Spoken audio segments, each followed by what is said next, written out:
A serial killer has abducted his new victim, who has locked her in his basement, where he intends to torture her right before ending her life. Debbie has only a few minutes to think of a way to run away, as the amount of blood that she's losing will cause her to faint, and the kidnapper will do horrendous things to her, so she has to fight the hardest she has ever fought in her entire life in order to survive, or just simply give up. Debbie is a young woman who finds herself in an unfortunate situation, kidnapped by a ruthless serial killer who has twisted fantasies, committing heinous acts as we can see the way that she is badly injured and beaten up, having items of her clothing forcefully removed. One of her eyes being bloodshot, her nose being broken, bleeding from her head, and her ribs possibly fractured, bleeding from her abdomen. Debbie knows too well that she is in a life or death situation, with the monstrous culprit prepared to go to any lengths to stop her from escaping. Regardless, Debbie knows better. If she doesn't find a way out, she will face a far worse fate than a quick death. As the kidnapper comes to check on her, having a hammer in hand, the sheer size difference portrays how Debbie has no chance of facing the kidnapper head-on, and she needs to find other ways to outmaneuver him to survive. The kidnapper is covered in blood, mostly fresh from Debbie, and the rest from other victims of his cruelty who didn't manage to live. As the kidnapper leaves, Debbie stops pretending to be passed out, examining the bathroom that she is locked in, noticing that the window is reinforced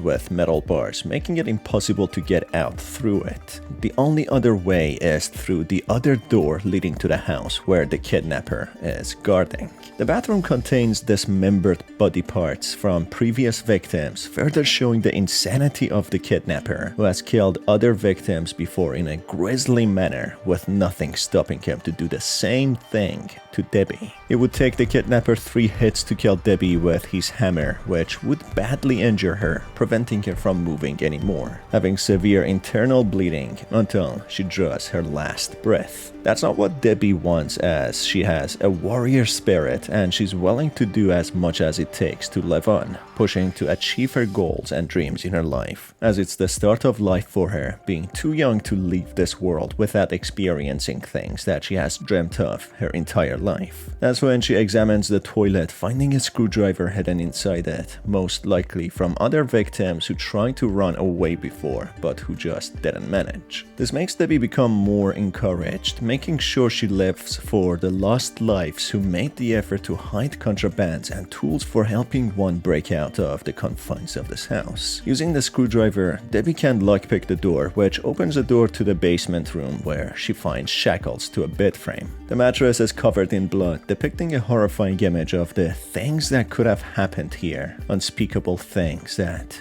no human with an ounce of humility and humanity would ever do. The empty bottles of whiskey left behind also show the horrendous half-conscious state of the kidnapper, who drowns himself in booze to numb any remains of humanity that he has left behind, not wanting the nagging noise in his head judge him for his horrendous actions. This man is a deviant, a devil, someone who kidnaps women and takes their dignity away, and when he is bored or tired of them, he kills them in the most unhuman way possible. There are strange symbolisms on the wall, drawn by blood and newspaper clippings, as if showing this man follows news of the kidnappings done by him, being some sort of an egomaniac, feeling pride in his miserable life that he is someone worth mentioning, someone who is the culprit behind it all, feeling as if he is an architect to the fear that he has caused amongst families. Just as Debbie tries to find a way out, not wanting to imagine what will happen to her, she finds a diary by someone called Jenny, writing down how the shackles could be broken using the ceiling fan above. Jenny must have been another victim to the kidnapper, who was amongst those who never gave up fighting, wanting to run away, who possibly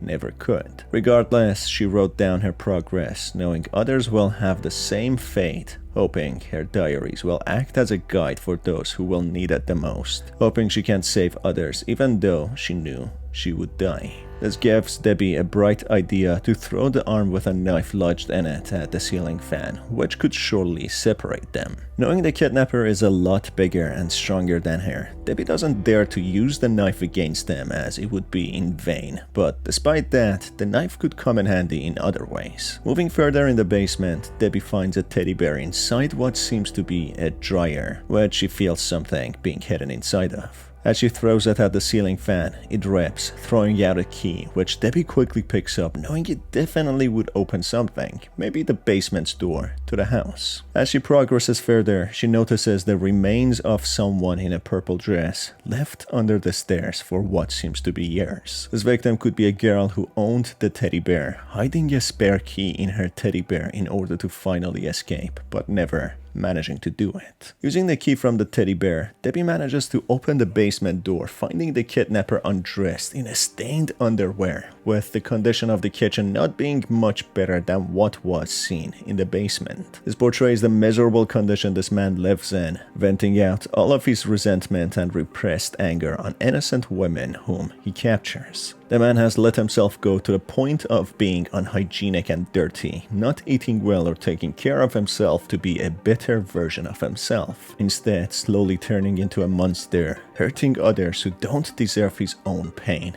and misery. Managing to stay out of the sight of this monster and run from him, Debbie, in horror, notices the flesh hung on hooks to be cured, not wanting to consider where they came from. Finding notes left behind in a notebook, Debbie figures out the man is hiding a key in his pocket, and the only way to open the main door outside is through getting this key. But the obstacle in here is to open the door to the living room, which is locked from the other side. This is when the knife comes in handy, which Debbie needs to use to cut the duct tape from the breaker box in order to turn off electricity and shut down the ceiling fan in the kitchen, which has a hidden compartment above, holding a broken pipe. This broken pipe allows Debbie to smash the door's window, letting her unlock the door from the other side. That's when she decides to look around before leaving, finding a horrifying body part which she cannot understand. It's her own head, which doesn't make much sense as she is alive, making her doubt herself if she is alive or not, being in a state of shock. Not knowing if she is hallucinating due to blood loss or if she is dead, she doesn't yet give up, willing to fight with everything that she's got left, not to fate this grisly fate. Managing to bypass the man and go to the living room, Debbie observes the revolting state the living room is in, being nasty, with blood marks everywhere and the strange symbolisms. It's unclear if the man believes in some sort of cult, rituals, religion, or if he has a sick mind, creating the symbols to associate them with himself. Clear on how he follows news, collecting newspaper clippings, most likely of himself being the center of attention. Finding someone else's diary, named France, they mention how the TV works like a magic on the man, making him lose sense of time and his surroundings, becoming fully